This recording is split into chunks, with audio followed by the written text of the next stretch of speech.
Hello students, आज हम बात करेंगे क्लास 8 के chapter number 4 that is metals and non metals की। तो ये मेटल्स एंड नॉन मेटल्स क्या हैं, राइट? तो देखिए, आप अपनी डेली लाइफ में बहुत सारी चीज़ें देखते हैं, उनमें से कुछ आपके मेटल्स होते हैं और कुछ आपके नॉन मेटल्स होते हैं। जैसे कि आपकी मम्मी जो है जो ज्वेलरी वेयर करती हैं, जैसे कि गोल्ड या सिल्वर, वो आपके आते हैं मेटल की कैटेगरी में। These are the metal. Iron, लोहा, लोहा तो आप सबने, you are all familiar with that.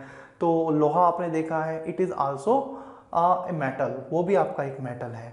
इसी तरह से जो आपके इलेक्ट्रिसिटी के जो तार होते हैं, ठीक है, वो आपके एल्यूमिनियम या कॉपर के होते हैं, and aluminium copper are also metals.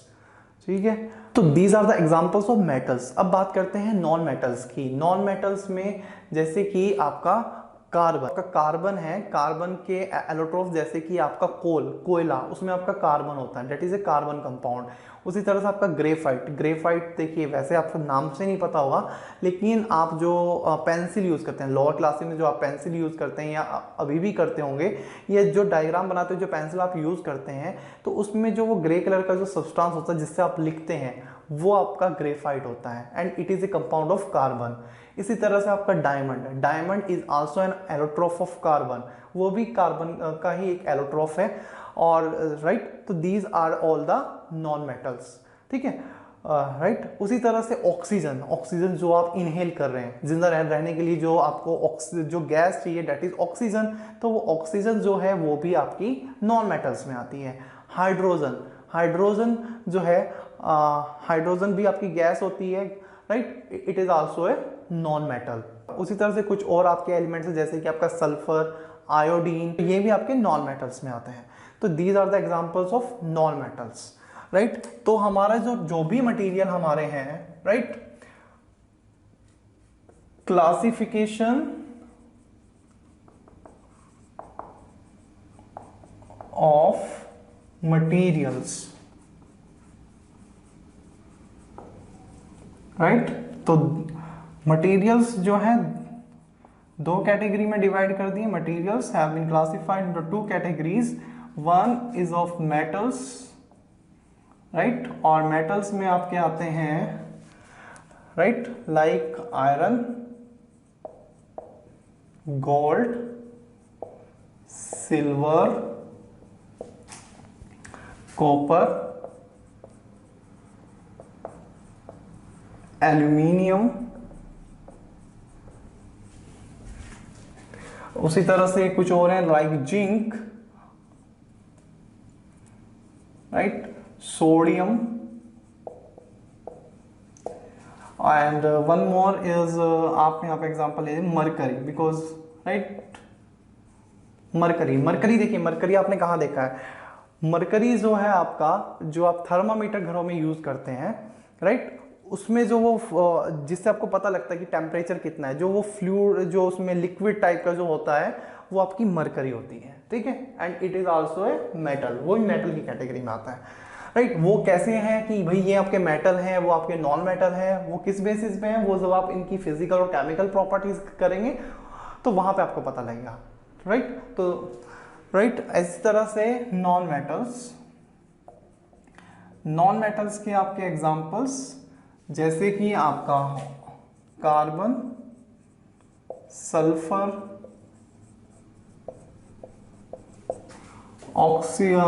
Iodine, oxygen,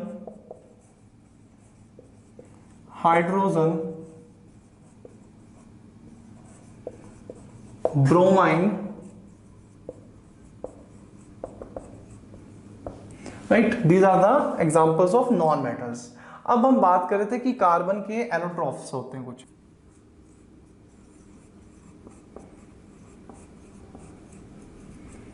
एलोट्रॉफ्स of carbon, like your graphite, diamond, right, these are all come in the category of allotrophs of carbon। तो ये allotrope क्या है,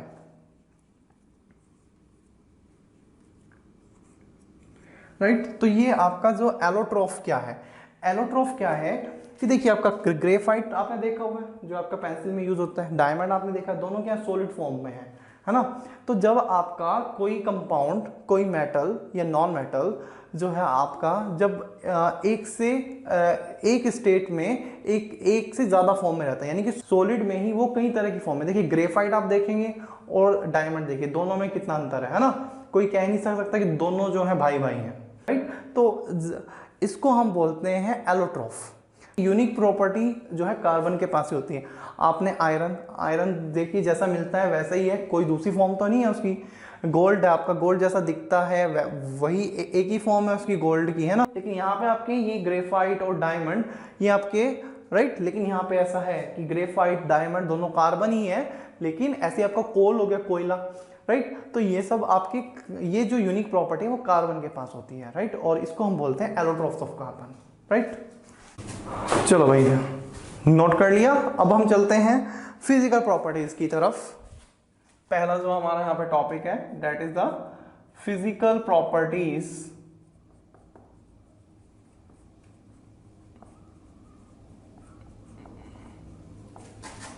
of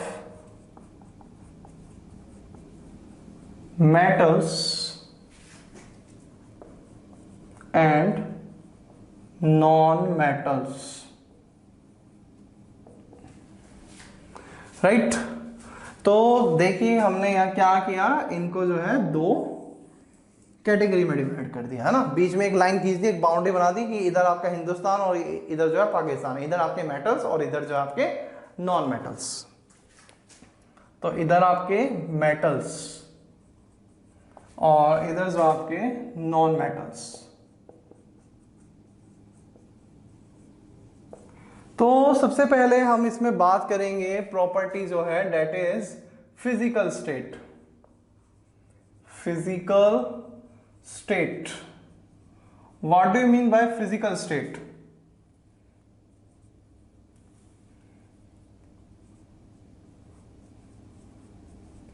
what do you mean by physical state? Physical state देखिए आपने जो है 3 type की states पढ़ी हैं, 3 states of matter, solid, liquid या गैस। या तो कोई चीज सॉलिड होगी या लिक्विड होगी या गैस होगी, ठीक है। तो जो आपके मेटल्स हैं दे आर मोस्टली सॉलिड। अब हम यहाँ पे मोस्टली क्यों लगा रहे हैं, हम ये कह सकते हैं all the metals are solid, लेकिन ऐसा नहीं है। आपने कहावत सुनी है कि 5 उंगलियां बराबर नहीं होती, है ना। तो उसका क्या मतलब होता है कि जब हम ये बात कर रहे थे कि जैसे कि हम बात करते हैं कि भाई मोस्टली जो है, जब हम बात करते हैं कि भाई उस पर्टिकुलर रीजन के लोग जो हैं ऐसे हैं या उनकी आदतें ऐसी हैं या वहाँ पे जो है लोग ज़्यादातर जो है वेजिटेरियन है या नॉन वेजिटेरियन है, तो डेट डजेंट मीन कि सारे लोग जो है वहाँ पे वेजिटेरियन है या नॉन वेजिटेरियन है। उसमें कुछ ना कुछ आपके एक्सेप्शनल केसेस भी होंगे, ठीक है। 5 उंगली बराबर होने का मतलब है कि 1-2 उसमें जो है एक्सेप्शन भी होंगे आपके, ठीक है, जो कि उन सब से अलग होंगे, लेकिन वो आएंगे उसी कैटेगरी में, ठीक है। तो राइट, तो यहां पे हम बात करें फिजिकल स्टेट की, तो मोस्ट ऑफ द मेटल्स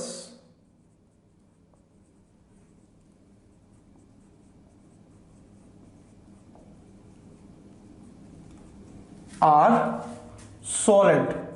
और सॉलिड कहां? At room temperature. Temperature mention करना जरूरी है। आप कहने लगे भाई कि 50 डिग्री सेल्सियस पे या 100 डिग्री सेल्सियस पे जो है सारे सॉलिड होंगे, तो ऐसा नहीं होगा, ठीक है। पता लगा आधे जो हैं पहले जो है इतने टेम्परेचर पहले ही जो है मेल्ट हो गए, पिघल गए, है ना। तो एट रूम टेम्परेचर, रूम का टेम्परेचर, उस पर मोस्टली सॉलिड्स होते हैं। अब बात करें एक्सेप्शंस की। अब एक्सेप्शन भी हमें यहाँ पे करने होगा। एक्सेप्ट क्या? एक्सेप्शन कौन सा है यहाँ पे? मरकरी अभी बताया था ना कि क्या है वो आपका मेटल, और वो कैसा होता है आपका थर्मामीटर में जब आपने देखा लिक्विड फॉर्म में फ्लो करता है ना, लिक्विड है वो, सॉलिड होता तो वो उसमें चलता ही ना। तो वो आपका क्या है? एक्सेप्शन है। वो क्या होता है आपका? Liquid state eight room temperature, ठीक है। ये मैं शॉर्ट में लिख रहा हूं, तुम्हें टेम्परेचर पूरा लिखना है। तो क्या होता है वो आपका लिक्विड फॉर्म में होता है। तो आप कहेंगे भाई जब ये लिक्विड है तो आपने उसको यहाँ पे क्यों रखा, है ना। तो देखिए कि यहाँ पे जस्ट एक प्रॉपर्टी के बेस पे हम उसको क्लासीफाई नहीं कर रहे। मोस्ट ऑफ द प्रॉपर्टीज उसकी किससे मैच करती है, मेटल से मैच करती है या नॉन मेटल से मैच करती है, उसके बेसिस पे हम उसको या तो मेटल में रखेंगे या नॉन मेटल में रखेंगे। ठीक है, तो एक प्रॉपर्टी, बहुत सारी प्रॉपर्टी, कुछ प्रॉपर्टी आपने इस क्लास में पढ़नी है, कुछ आपकी हायर क्लासेस में आएंगी। So there so many properties, और उनके बेसिस पे ज्यादातर जो उसकी प्रॉपर्टी है, मोस्टली जो उसकी प्रॉपर्टी है वो किससे मैच हो रही है, मेटल की प्रॉपर्टी से मैच हो रही है, नॉन मेटल की प्रॉपर्टी से मैच हो रही है, उसके बेसिस पे हम उसका क्लासिफिकेशन करेंगे। ठीक है, तो मरकरी इज योर एक्सेप्शन। अब बात करते हैं इधर नॉन मेटल्स की। नॉन मेटल्स क्या है, ये आपके तीनों फॉर्म में होते हैं, सॉलिड, लिक्विड और गैस, तीनों फॉर्म में होते हैं, सॉलिड भी होते हैं, लिक्विड भी और गैस भी। लेकिन मोस्टली ये जो है या तो सॉलिड होंगे या गैस होंगे, या तो सॉलिड या एकदम गैस, या तो एकदम सॉलिड है ना, या फिर एकदम फुस गैस। एक्सेप्शन केस भी जैसे कि बात की कि एक्सेप्शन केस हर जगह मिलेंगे, तो यहाँ पे भी आपका एक्सेप्शन केस है ब्रोमाइन का, जैसे कि यहाँ पे मरकरी लिक्विड फॉर्म में, वहां पे ब्रोमाइन जो है वो लिक्विड फॉर्म में है। अदरवाइज जितने भी आपके जो आपके नॉन मेटल्स हैं वो सारे आपके सॉलिड हैं या लिक्विड, सॉलिड हैं या गैस हैं, राइट। और यहाँ पे क्या है, most of the metals are solid, एकदम सॉलिड बंदे होते हैं यहाँ पे मेटल्स में, हाँ ठीक है। और यहाँ पे आपके दोनों तरह के होंगे, सॉलिड भी होंगे और एकदम फुस वाले भी होंगे। ठीक है, तो नॉन मेटल्स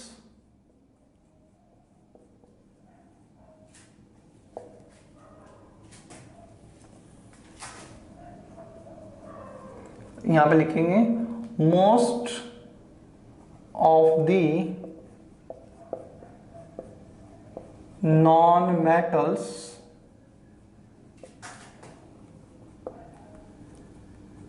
either solid और गैस। ठीक है, क्लोरीन होगी या आपकी जो आयोडीन है, दीज आर द गैसेस, ये गैसेस फॉर्म में होंगे, और राइट, और जो है कुछ आपके इसमें सॉलिड फॉर्म में भी होंगे, राइट। एक्सेप्ट ब्रोमाइन, और ये क्या है आपका लिक्विड एट रूम टेम्परेचर। ठीक है, अब बात करते हैं सेकंड प्रॉपर्टी की। सेकंड प्रॉपर्टी है इसका लस्टर। लस्टर क्या है, देखिए लस्टर है शाइनी सरफेस, उनकी एबिलिटी लाइट को रिफ्लेक्ट करने की। कोई भी चीज चमकदार क्यों होगी कि जब उस वो जो है, जो लाइट उस पर पड़ रही है उसको वापस भेज सके। बिकॉज अब आपने देखा होगा अंधेरे में तो कोई चीज चमकेगी नहीं, जब उस पर लाइट पड़ेगी तभी वो चमकेगी, है ना, जब उस पर लाइट पड़ेगी तभी वो चमकेगी। तो जब आप तो चमकना वो खुद से नहीं चमक रही है, उसमें क्या है, ठीक है, वो खुद से नहीं चमक रही है, उसमें क्या है कि उस पर लाइट पड़ रही है, वो लाइट जो है, लाइट जब उस पर पड़ रही है तो वो उसको वापस भेज, रिफ्लेक्ट करे। तो ऐसा हमें ऐसा लगता है कि जैसे उस वो जो है शाइन करो, उसमें से जो है आपकी लाइट जो है उसमें से निकल रही हो। ठीक है, राइट। तो ये जो इसकी प्रॉपर्टीज है, तो ये जो प्रॉपर्टी है इसको बोलते हैं lustre, that have the shiny surface, the property of having shiny surface. और जो आपके मोस्ट ऑफ द मेटल्स हैं they have the shiny surface. अब चाहे आप गोल्ड ले लीजिए, सिल्वर ले लीजिए, हाँ, चाहे आप जो है एल्यूमिनियम, कॉपर, इनके वायर देखे होंगे तो शाइन होती है उसमें। आयरन भी आपका शाइनी होता है। ठीक है, तो पॉलिश करने पे अगर आप उसको अच्छे से पॉलिश वगैरह करें, सैंड पेपर से अगर आप उसको रगड़ के पॉलिश वगैरह करें तो वो एकदम आपका चमकदार हो जाएगा। तो ये जो property having the shiny surface, इसको हम बोलते हैं लस्टर। तो सबसे पहले हम बात करेंगे कि लस्टर है क्या, है ना, उसकी डेफिनेशन लिखेंगे। तो having shiny surface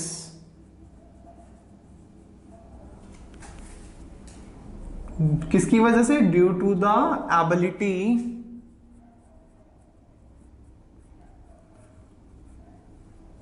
to reflect light, right. Examples आपके, फॉर एग्जाम्पल्स जैसे कि आपका gold, silver, right, these are the examples. इसकी एप्लीकेशन जैसे कि कई बार ये आ जाता है आपका कि गोल्ड और सिल्वर को ज्वेलरी में क्यों यूज करते हैं, तो यहीं पे आप लिख लीजिए, है ना, यहां से आपका सब कवर हो जाएगा। Gold and silver are used in jewellery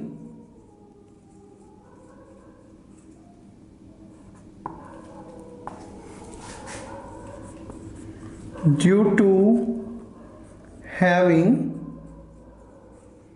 luster property, ठीक है, शाइनी सरफेस है उनका, इसलिए हम उसको यहाँ पे यूज करते हैं, या कोई और डेकोरेटिव जो है चीज ऑब्जेक्ट आर्टिकल्स बनाने के लिए मेटल्स का यूज करते हैं। हाँ, अब बात करते हैं नॉन मेटल्स की, ये है आपका दूसरा पॉइंट। तो non metals have dull appearance।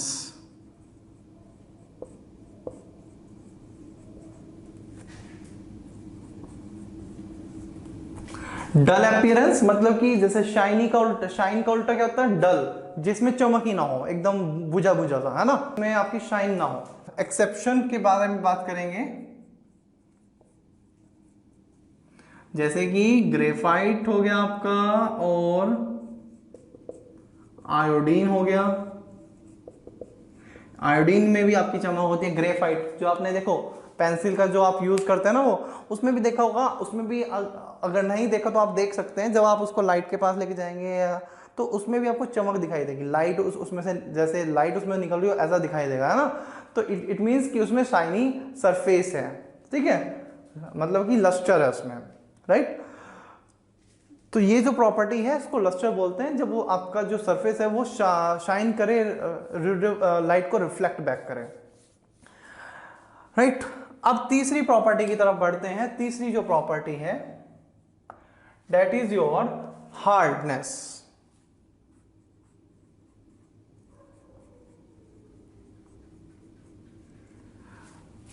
ठीक है, अब वो कितने हार्ड हैं, हार्ड कितने हैं, ये देखो सॉलिड, लिक्विड और गैस, तो क्या है कि भाई वो किस फॉर्म में है, सॉलिड है या लिक्विड की फॉर्म में है या गैस की फॉर्म में है, वो चीज हुई।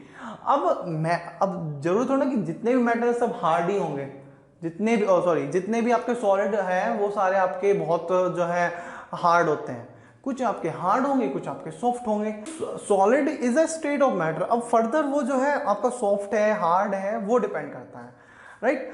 तो आपके जो मोस्ट ऑफ द जो आपके मेटल्स हैं वो आपके क्या है, हार्ड है, ठीक, एक्सेप्टिंग सम, एक्सेप्शनल केसेस को नहीं बोलना है, ठीक है। तो हार्डनेस, अच्छा हार्डनेस प्रॉपर्टी क्या है, हार्डनेस किसको बोलेंगे, कैसे आपको कहेंगे कि हार्ड है, हार्ड का आपको पता कैसे लगेगा भाई कोई मेटल जो है वो हार्ड है या नहीं है।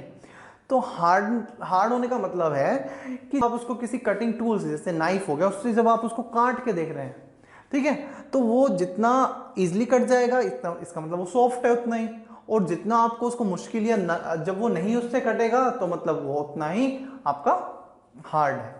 तो डेट इज द हार्डनेस, ठीक है। तो हार्डनेस क्या है, हार्डनेस देखिए यहीं पे आपका हो जाएगा, ठीक है, most of the metals are hard, ठीक है। अब हार्ड क्या है, वो आपका यहां पे नेक्स्ट एक्सेप्शन में जो है वो यहां पे आपका आ जाएगा, ठीक है। एक्सेप्शन है आपके सोडियम, सोडियम, पोटेशियम, ऐसे ही आपका लिथियम, ये क्या है आपके एल्कली मेटल्स है। एक ही ये आपने जो पीरियोडिक टेबल है, ठीक है, जो पीरियोडिक क्लासिफिकेशन है उसमें जो है ये आपके एल्कली मेटल्स में आते हैं।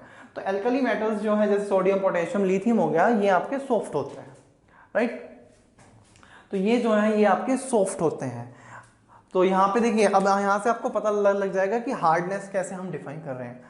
Lithium are soft and can be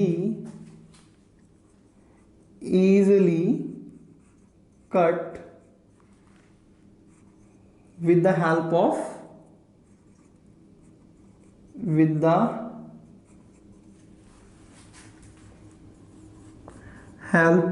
knife। ठीक है, इजिली हम उनको काट सकते हैं, राइट। लेकिन और जो मेटल्स है जैसे कि आपका आयरन हो गया, एल्यूमिनियम हो गया, वो आप अगर काटना चाहें तो उसमें आपको मुश्किल होगी, ठीक है, बिकॉज वो हार्ड है आपके। एल्यूमिनियम, कॉपर, आयरन ये सब आपने देखे हुए भी हैं, तो वो आपके इजीली नहीं कटेंगे। अब बात करते हैं यहां पर third point, metals, sorry non metals. Non metals जो है are mostly, metals are mostly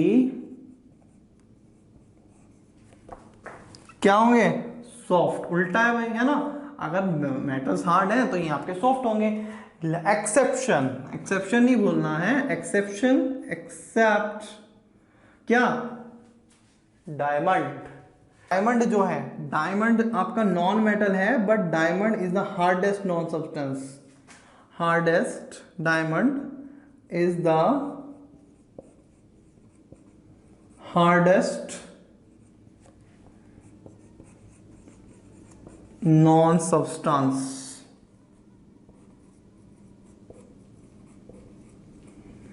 मतलब कि डायमंड जो है, मेटल, जो भी मेटल, नॉन मेटल, कुछ भी, जितने भी आज तक के जितने भी आपके जो है नॉन सब्सटेंस हैं जिनको हम जानते हैं, हमारी नॉलेज में है, उसमें जो है डायमंड जो है वो सबसे हार्डेस्ट होता है, सबसे हार्डेस्ट, ठीक है।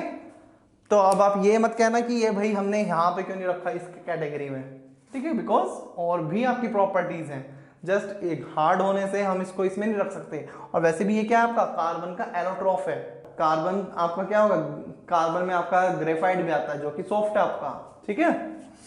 अब बात करते हैं नेक्स्ट पॉइंट की, फोर्थ पॉइंट। फोर्थ पॉइंट अब यहाँ पे बात करते हैं। देखिए, दो इंपॉर्टेंट प्रॉपर्टीज अब यहाँ पे आपके आने वाली हैं, ये ध्यान से करनी है, बिकॉज ये तो आपको पता, स्टेट हो गया, लस्टर हो गया, हार्डनेस हो गया ना।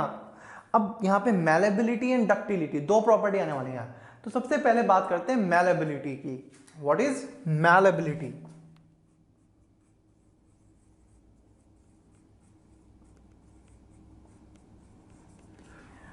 मैलेबिलिटी, मैलेबिलिटी, मैलेबिलिटी क्या है? देखिए, आपने जो है एल्यूमिनियम फॉयल देखा है, एल्यूमिनियम फॉयल जिसमें कि आप खाना जो है रैप करके और अपने लंच में लेके आते हैं। आपने जो है वो क्या क्या बोलते हैं उसको, एल्यूमिनियम फॉयल बोलते हैं। ऐसे ही बर्फी खाई है, और बर्फी के ऊपर जो वो सिल्वर का जो वर्क रहता है, चांदी का वर्क, वो जो आपका बर्फी पे लगा रहता है, तो वो क्या है आपके, सिल्वर क्या आपकी, मेटल, एल्यूमिनियम क्या आपका, मेटल, राइट। और देखिए, जैसे कि हमने बात की कि मेटल्स हार्ड होते हैं, लेकिन हमने उसको हार्ड जो सब्सटेंस है उसको आपने क्या किया, बिल्कुल इतनी पतली सी उसमें, जैसे फॉइल पेपर, बिल्कुल पतली शीट में जो है उसको कन्वर्ट कर दिया। या आपका जो वर्क है उससे भी ज़्यादा पतला हो गया। तो ये जो प्रॉपर्टी है मेटल्स की, कि हम उसको थिन शीट्स में कन्वर्ट कर सकते हैं, that is called malleability, ability to convert them into the thin sheets, that is called malleability। तो जो आपके metals हैं, they show the property of malleability, right? And on the other hand, जो आपके non metals हैं, right, non metals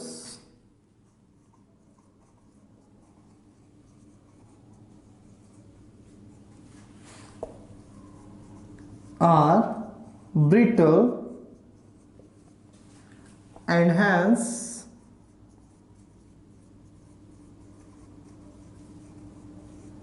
cannot be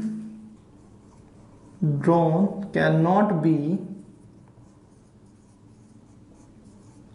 beaten into thin sheets, right. तो आपके जो नॉन मेटल्स होते हैं they are brittle. What do you mean by brittle? देखिए, brittle for example आप यहाँ पे ग्लास का एग्जांपल ले सकते हैं, जो आपका कांच होता है, ठीक है। अब क्या है कि जैसे ही आप आपके हाथ से वो छूटता है वो टूट जाएगा, मेटल के साथ ऐसा है, जैसे कि आपका चाहे वो आपका गोल्ड हो, सिल्वर हो, है ना, मतलब गोल्ड और सिल्वर तो काफ़ी जो है हम ऐसा मानते हैं ना कि भाई बहुत ही नाजुक सी चीज़ होती है। वो भी अगर गिरे तो वो टूटेगा नहीं ना, उस पर अगर आप जो है हथौड़े से, हैमर से चोट भी मारते हो तो भी नहीं वो ब्रेक नहीं होगा, जस्ट उसकी शेप बदल सकती है, राइट। लेकिन जैसे कि आपका आयरन की शीट होगी, एल्युमिनियम के आपके वायर्स हो गए, अगर आप उसको हथौड़े से अगर आप उस पर चोट मारते हैं, ठीक है, उसको पीटते हैं, ठीक है, उसको बोलते हैं उसको चोट मारना, उसको पीटना, ठीक है। तो क्या है कि वो क्या है, वो आपके टूटेगी तो जस्ट उनकी शेप बदल सकती है, ठीक है। और वही यहाँ पे हमने कहा कि अगर आप उसको जो है पीट के उसको जो है पतली पतली शीट्स में अगर आप उसको कन्वर्ट करते हो तो वो मेलेबिलिटी है। लेकिन अगर वो आपका टूट जाता है, वो इट मीन्स कि जो आपका मटेरियल है वो ब्रिटल है, और जो आपके नॉन मेटल्स होते हैं वो आपके ब्रिटल ही होते हैं, ठीक है। और इसीलिए उनको हम थीन शीट्स में कन्वर्ट नहीं कर सकते, they can not be drawn into thin sheets. तो जैसे कि आपका ग्रेफाइट है ना, ग्रेफाइट को अगर कोई आपको कहे उसको थोड़ा सा मोड़ने के लिए, उसकी शेप बदलने के लिए, आप नहीं मोड़ सकते, वो टूट तो जाएगा लेकिन उसकी शेप नहीं बदलेगी, राइट। तो this types of material are called brittle, ठीक है, brittle that can easily be break down, that can easily break, right. अब चलते हैं हम इसकी नेक्स्ट प्रॉपर्टी की तरफ, एंड दैट इज डक्टिलिटी। देखिए जैसे कि बात की कि दो इंपॉर्टेंट प्रॉपर्टी की बात होने वाली है, तो next is your ductility. The fifth physical property is ductility,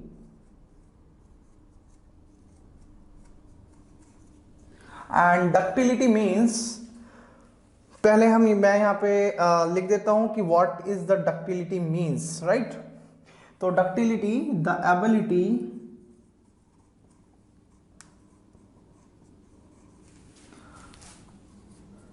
to be drawn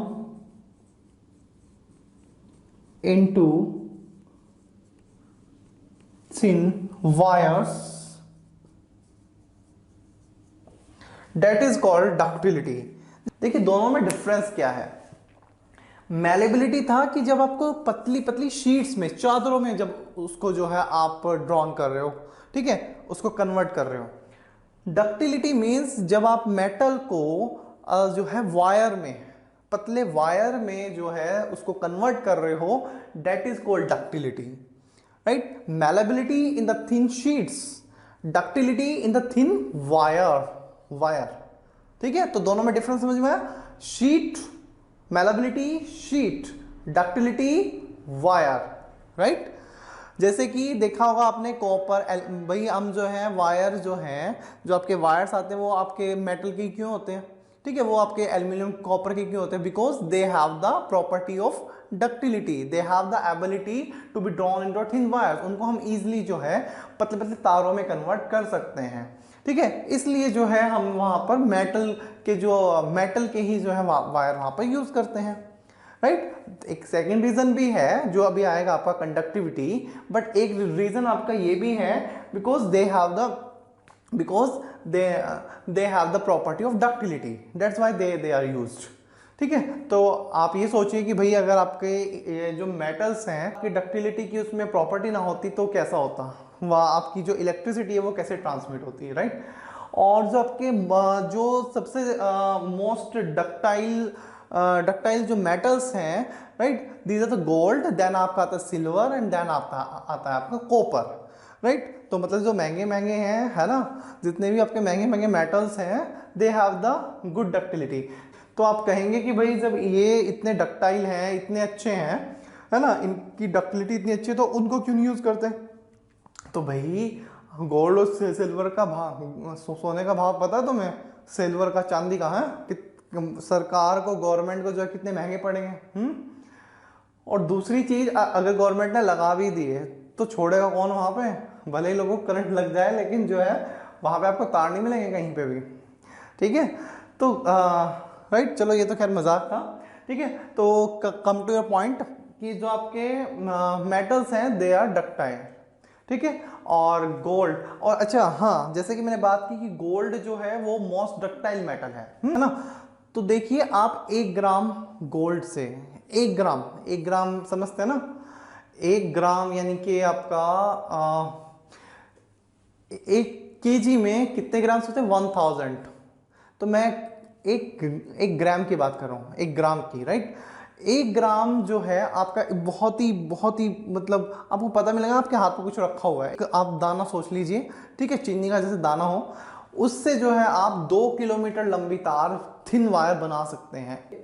1 gram gold से 2 किलोमीटर लंबी वायर बना सकते हैं, 2 किलोमीटर, नॉट मीटर, मैं किलोमीटर की बात कर रहा हूँ, ठीक है। तो इतना डक्टाइल, इतनी पतली वायर आप बना सकते हो। फिर आपका आता है सिल्वर। आपका सिल्वर जो है वो भी अच्छा खासा डक्टाइल मेटल है, ठीक है। तो गोल्ड, सिल्वर एंड कॉपर, ठीक है। तो डक्टिलिटी की बात करें तो सबसे ज्यादा गोल्ड, देन आपका इधर है ना सिल्वर,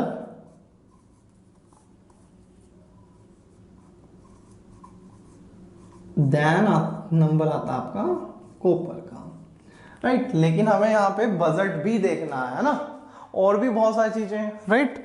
अब बात करते हैं यहाँ पे 5th पॉइंट, अब बात करते हैं नॉन मेटल्स की।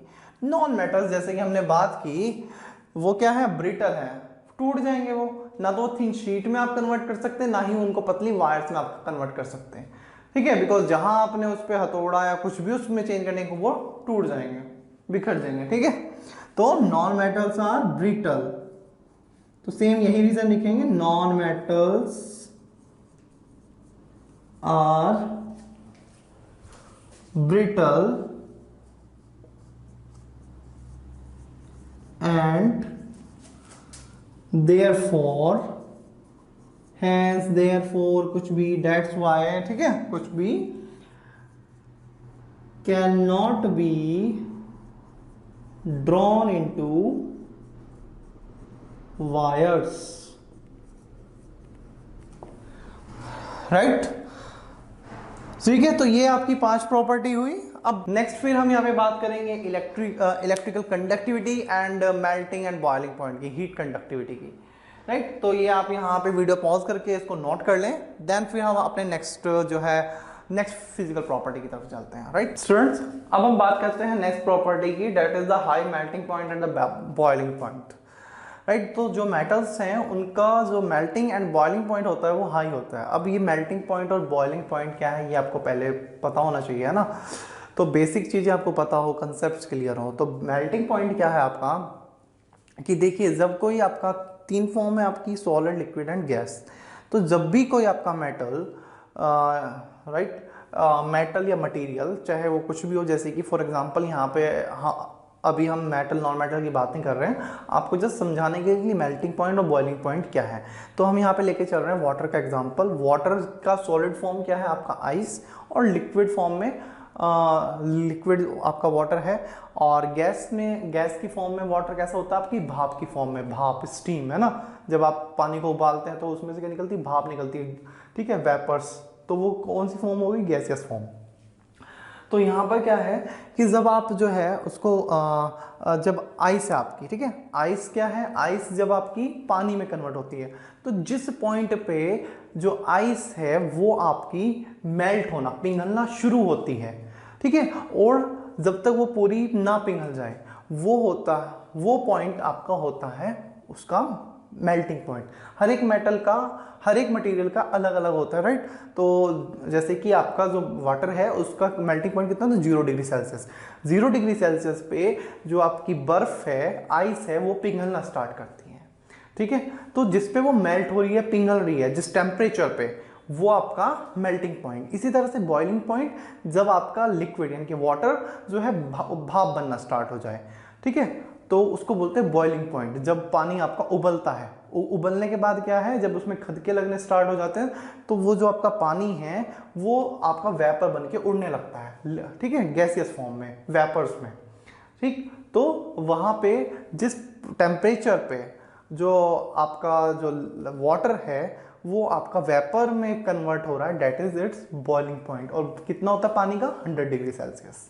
ठीक है, तो वो सबका अलग अलग होता है। और यही यहाँ पे डिफरेंस है कि जो आपके मेटल्स हैं उनका मेल्टिंग और बॉइलिंग पॉइंट हाई होता है। ठीक है, राइट। तो यहां पे आप लिखेंगे metals have high melting point को देखिए शॉर्ट में मैं MP करके लिख रहा हूं, राइट। MP आप पूरा लिखेंगे melting point and boiling point यानी कि BP, राइट।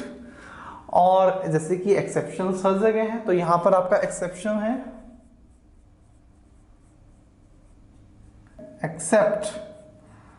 Accept mercury. ठीक है, except mercury which have a low melting point, which have low melting and boiling point, right.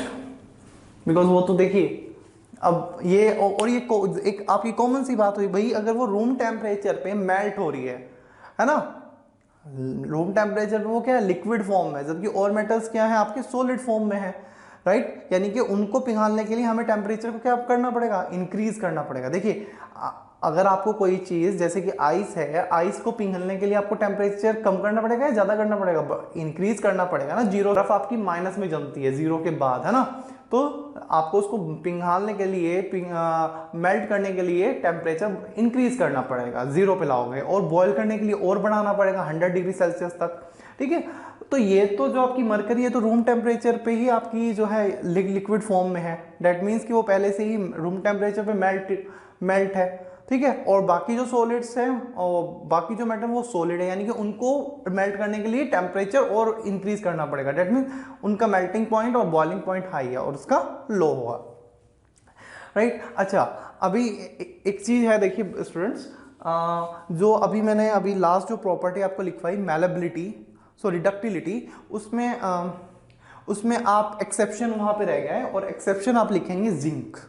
Zinc is a metal but it is brittle. वो आपका ductile, उसमें ductility की property नहीं होती है, आप उसको थिन वायर्स में जो है उसको नहीं कर सकते, या उसमें मैलेबिलिटी नहीं होती है। ठीक है, तो वहां पर आप एक्सेप्शन लिखेंगे जिंक। अभी आप ले लिखिए जो आपने नोट्स बनाए हुए हैं उसमें लिखिए मैलेबिलिटी, और जो आपकी डक्टिलिटी में एक्सेप्शन केस है आपका जिंक। अपने पॉइंट पे वापस आ जाइए, that's the high melting and boiling point. अब बात करते हैं नॉन मेटल्स की। तो नॉन मेटल्स ऑब्वियसली इसका उल्टा होगा, so they non metals have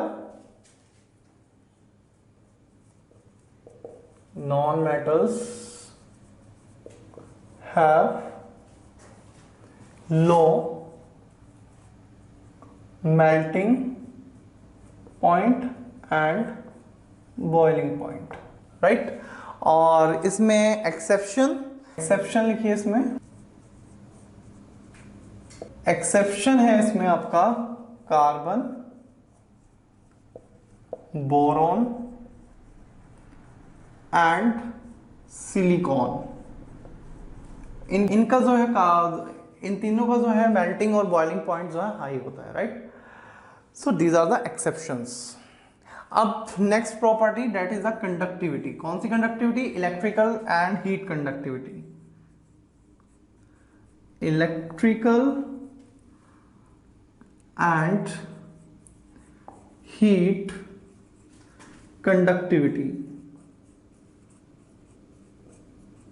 अब आप देखिए कंडक्टिविटी क्या है, हमने बात करते हैं ना conductors, are the good conductors और द बैड कंडक्टर्स, राइट। तो ये कंडक्टिविटी क्या है, कंडक्टिविटी है कि भाई जो है, अब आपने कभी सोचा है कि आप, एक तो ये हो गया कि भाई जो है आपकी जो आप मेटल्स जो है इलेक्ट्रिकल वायर में यूज कर रहे हैं, कि भाई चलो वो जो आप है जो उसको आप डक्टाइल मटेरियल है, आप उस ईजिली उसको जो है उसमें जो है ईजिली उसको थिन वायर्स में आप, अब देखिए एक रीजन तो आपका वो वहां पे पहले आया था डक्टिलिटी, कि भाई आप उसको थिन वायर्स में जो है उनको कन्वर्ट कर सकते हैं, डेट्स वाई। ठीक है, दूसरा reason electrical conductivity, electrical conductivity उनकी अच्छी होती है। अब इलेक्ट्रिकल कंडक्टिविटी देखिए क्या है कि देखिए अगर मान लीजिए कोई आप मेटल यूज कर रहे हो लेकिन उसकी कंडक्टिविटी अगर अच्छी नहीं है और आप उसको थिन वायर में भी जो है कन्वर्ट कर सकते हैं, ठीक है, थिन वायर्स में भी कन्वर्ट कर लिया, लेकिन उसकी कंडक्टिविटी नहीं है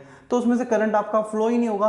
कंडक्टिविटी का मतलब है कि जब आपने इसको जो है सर्किट में ऐड किया, राइट, तो यहाँ से यहाँ जो है करंट कंडक्ट होना चाहिए, जाना चाहिए, ठीक है, मतलब कि आपका इसमें करंट फ्लो करना चाहिए, ठीक है। अगर आपका करंट बहुत स्मूथली फ्लो कर रहा है तो डेट मीन्स कि आपका जो ये वायर है, ठीक है, ये जो मेटल है या जो भी मटेरियल है, it is a good conductor. लेकिन अगर इसमें से इलेक्ट्रिसिटी जो है आपकी ट्रांसमिट नहीं हो रही है, डेट मीन्स कि आपका जो आपका ये जो आपका मेटल है या जो आपका मटेरियल है उसकी कंडक्टिविटी अच्छी नहीं है, it is a poor conductor. तो कंडक्टिविटी इज द कंडक्शन और the transmission of the electrons. आपका करंट कब फ्लो करता है? जब आपके जो इलेक्ट्रॉन्स हैं वो एक साइड से दूसरी साइड में जाएंगे, एक एंड से दूसरे पॉइंट पे जब इलेक्ट्रॉन्स इसके अंदर फ्लो करते हैं, राइट, और उसके अपोजिट डायरेक्शन में आपका करंट फ्लो करता है। इलेक्ट्रिसिटी के बारे में जब आप पढ़ेंगे वहां पर आएगा, लेकिन क्या है कि जो डायरेक्शन आपकी इलेक्ट्रॉन्स की होती है, इलेक्ट्रॉन जिस डायरेक्शन में फ्लो करते हैं, करंट उसके अपोजिट डायरेक्शन में फ्लो करता है, ठीक है। वहां पे आपका एक पोटेंशियल डिफरेंस, खैर इतना लंबा हमें यहाँ पे नहीं जाना, ठीक है, वो जब आपका चैप्टर आएगा तब बात करेंगे, ठीक है।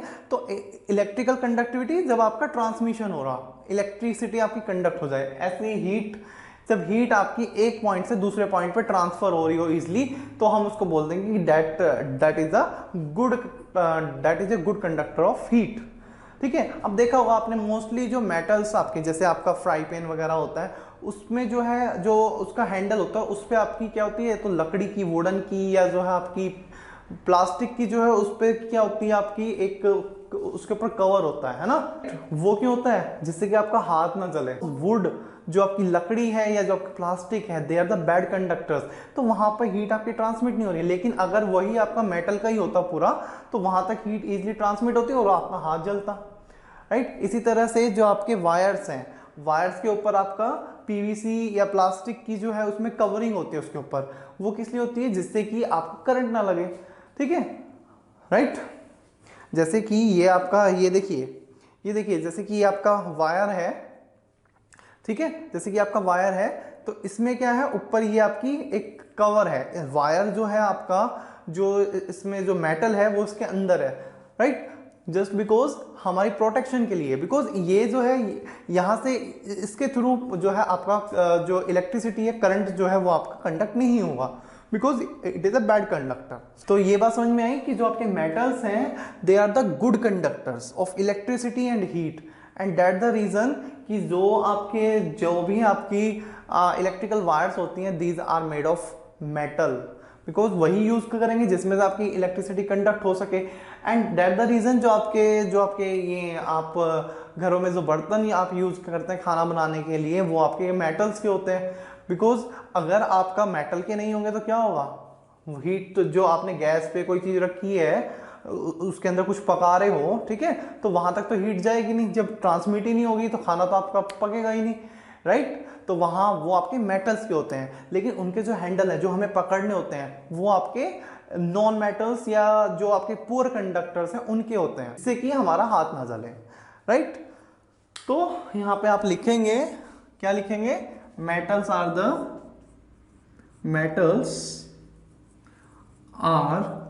द good conductors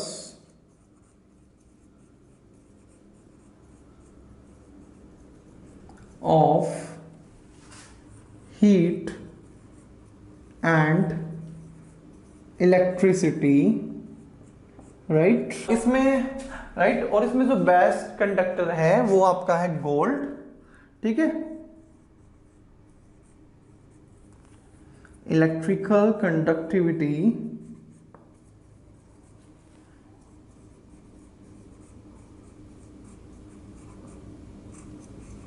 तो इसमें सबसे पहले आएगा आपका गोल्ड के बाद आपका सिल्वर एंड देन आपका कॉपर, राइट। और यहाँ पे देखिए एक्सेप्शन तो नहीं, लेकिन जो आपका टंगस्टन और जो आपका लेड है, ठीक है, वो आपके इतने अच्छे कंडक्टर्स नहीं होते हैं, ठीक है, चाहे वो आपकी इलेक्ट्रिसिटी की बात हो या आपकी हीट की बात हो, राइट। तो लेड एंड टंगस्टन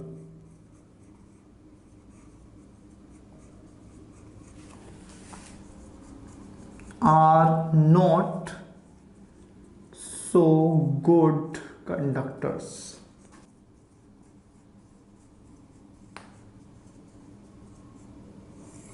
और देखिए आप टंगस्टन, देखिए आपका जो आपके पहले पीले वाले बल्ब जो आते थे ना, उनमें जो पतला सा जो वायर होता था, पतला सा है ना, वो आपको दिखता था उसमें, डेट इज योर टंगस्टन। और ठीक है, जो एज ए फिलामेंट हम उसमें पीले बल्ब में यूज करते थे। और ये हम टंगस्टन ही वहाँ पे क्यों यूज करते थे, द रीजन इज डैट कि बिकॉज इसका जो मेल्टिंग पॉइंट होता है वो बहुत ज़्यादा हाई होता है, ठीक है। और वहाँ पर हम क्या कर रहे हैं, बल्ब में वो आपका ग्लो कैसे करता है कि भाई जब इलेक्ट्रिकल एनर्जी आ रही है, इलेक्ट्रिकल एनर्जी तो आपकी फैन में भी आ रही है, तो वो क्यों नहीं आपका चमक रहा है। तो देखिए वहाँ पे क्या होता है कि इलेक्ट्रिकल एनर्जी आपकी चेंज होती है हीट एनर्जी में, राइट। और जब आपकी कोई चीज़ हीट होती है, हीटेड, जैसे कि आपने कोयला जलता हुआ देखा है, तो जब वो गर्म होता है तो वो उसमें से क्या है, वो चमकता है, रेड, बिल्कुल एकदम रेड कलर का होता है, राइट। तो ऐसे ही जब आपका जो फिलामेंट है, जो आपका टंगस्टन है, वो इलेक्ट्रिकल जो एनर्जी है उसको कन्वर्ट करता है हीट एनर्जी में। और इसका जो मेल्टिंग पॉइंट होता है वो बहुत हाई होता है, डेट द रीज़न कि ये जो है आपका वहाँ पे जो है मेल्ट नहीं करता, इसलिए हम यहाँ पे टंगस्टन यूज़ करते हैं एज ए फिलामेंट, ठीक है। और जिसकी वजह से आपको बल्ब जो है वो जलता हुआ दिखाई देता है, चमकता हुआ दिखाई देता है, राइट। सो ये हो गया। अब यहाँ पे हम बात करते हैं नॉन मेटल्स की। तो नॉन मेटल्स अपोजिट होंगे, राइट। तो non metals are the bad conductors, non metals are the bad conductors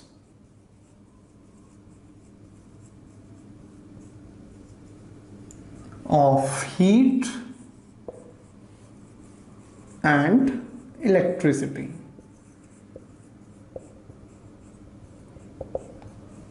right। and exceptions को हम नहीं भूलना है। exception is your graphite which is a compound of carbon, right। तो graphite is a good conductor, ये मैं नाम ही लिखूं, डेट मीन्स एक्सेप्शन है तो ये मतलब इसका उल्टा ही होगा, right. Is a good conductor of electricity.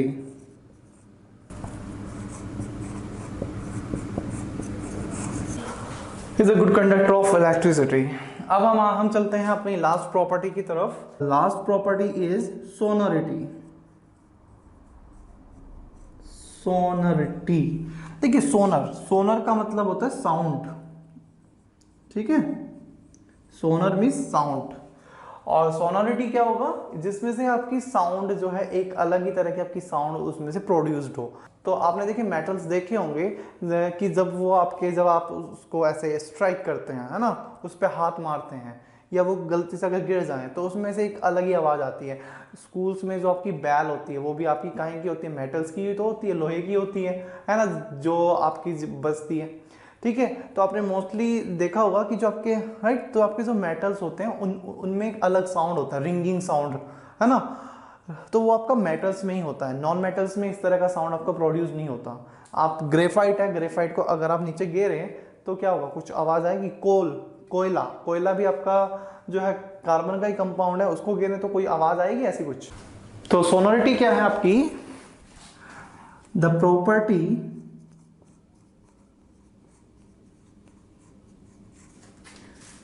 to produce a,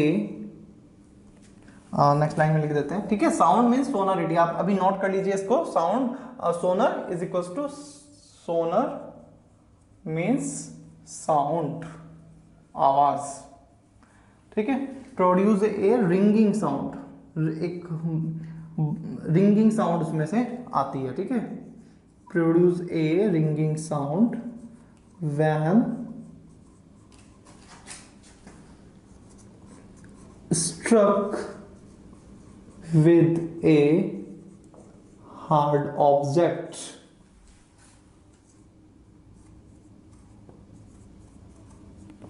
ठीक है।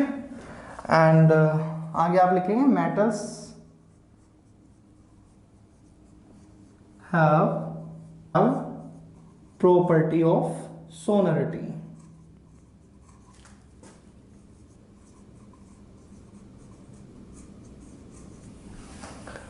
राइट, अब बात करते हैं इधर 8 पे आ जाइए। राइट, अब आ जाइए नॉन मेटल्स पे। नॉन सोनरस, या आप लिख सकते हैं they don't produce the ringing sound when struck with a hard object. Right, तो दैट इज द सोनरिटी। ठीक है, तो आपने यहाँ पे 8 प्रॉपर्टीज जो है मेटल्स एंड नॉन मेटल्स की पढ़ी, उनके बीच में कंपैरिजन, और वो प्रॉपर्टीज जो है उन प्रॉपर्टीज का मीनिंग क्या है ना, जैसे मेल्टिंग पॉइंट और बॉइलिंग पॉइंट क्या है, मैलेबिलिटी क्या है, डक्टिलिटी क्या है, सोनरिटी क्या है। ठीक है, उसी तरह से हार्डनेस क्या है, हार्ड कह रहे हो तो इसका मतलब क्या है कि भाई आप अगर आप उसको इजीली नाइफ से काट सकते हो दैट मीन्स कि सॉफ्ट है, अगर आप उसको इजीली नहीं काट सकते दैट मीन्स कि हार्ड है। तो मेन आपकी ये 8 प्रॉपर्टीज़ हैं। ठीक है, इनको आप अच्छे से करें, वीडियो पॉज करके ये नोट्स आप यहाँ से प्रिपेयर कर लें, और जो एक्सेप्शन केसेस हैं वो आपको याद करने पड़ेंगे। देखिए, ठीक, तो गाइस ये आप यहाँ से वीडियो पॉज करके नोट कर लें। नेक्स्ट लेक्चर में हम करेंगे chemical properties of the metals and the non metals. So thank you so much.